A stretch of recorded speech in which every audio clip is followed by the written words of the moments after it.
குறிப்பா இந்த புத்தகத்தினுடைய ஆசிரியர் வந்து கொக்கோ கோலாவினுடைய தலைவரா இருந்த காரணத்தினால, கொக்கோ கோலா ஒரு பெல்ஜியம்ல நடந்த ஒரு கிரைசிஸ் அவங்களுக்கு வந்து ஒரு குவாலிட்டி கிரைசிஸ் ஒண்ணு வந்தது. அத வந்து அவங்களுடைய மேனேஜர்ஸ் அவங்க எல்லாமே வந்து எப்படி லெதார்ஜிக்கா ஹேண்டில் பண்ணாங்க. நாங்க எங்க குவாலிட்டில தப்பே வராதுன்ற ஒரு அரகன்ஸ் கர்வத்தோட அவங்க இருந்ததுனால, அவங்களுக்கு மிகப்பெரிய லாஸ் ஒண்ணு உருவாச்சு அப்படின்றதையும் இந்த கேஸ் ஸ்டடில சொல்றாரு.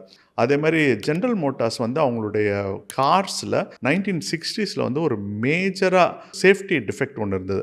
அத வந்து ஒரு கன்சியூமர் போய் சொல்றாரு. அந்த கன்சியூமர் போய் சொன்னத அவர பொருட்படுத்தவே இல்ல. இல்ல, இல்ல எங்க கார்லலாம் அந்த தப்பே வராது.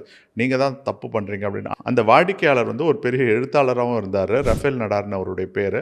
அவர் வந்து அன்சேஃப் அட் எனி ஸ்பீடுன்னு சொல்லிட்டு ஒரு புத்தகமே எழுதி வெளியிட்டு பெரிய நஷ்டத்த ஜெனரல் மோட்டார்ஸ் வந்து சந்திச்சது. ஸோ அதனால எந்த ஒரு விஷயமும் குறைகள் யாராவது சொல்றாங்க, உங்க பிசினஸ்ல வந்து தவறுகள கண்டுபிடிக்கிறாங்க, இல்ல உங்களுக்கு ஒரு ஆலோசனை சொல்றாங்க, இல்ல உங்களோட கூட்டு முயற்சி செய்றதுக்கு ஒரு கொலாபரேஷன் பண்றதுக்கு வராங்க.